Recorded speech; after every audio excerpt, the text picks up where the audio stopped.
ଭାଇର ସ୍ତ୍ରୀ ସେହି ଦୋଳିରୁ ଆଉ ଓହ୍ଲାଇ ପାରେ ନାହିଁ। ତାକୁ କିଏ ଗୋଟେ ପଛରୁ ଧରିଛି ଭଳିଆ ଲାଗୁଥିଲା। ସେ କୁହେ, କିଏ ମୋତେ ଧରିଛ?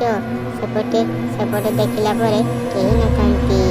ସେ କୁହେ, ମୁଁ ମରିଗଲି, ମୋତେ ରକ୍ଷା କର, କିଏ ଅଛ, ମୋତେ ରକ୍ଷା କର।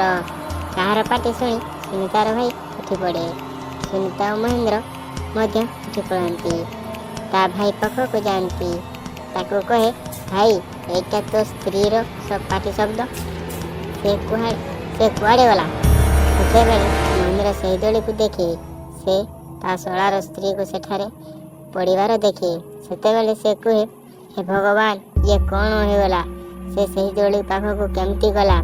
ସେମାନେ ତିନିଜଣ ସେହି ଦୋଳି ପାଖକୁ ଯାଆନ୍ତି। ସେଠାରେ ସେ ବେହୋସ ହୋଇ ପଡ଼ିଥାଏ।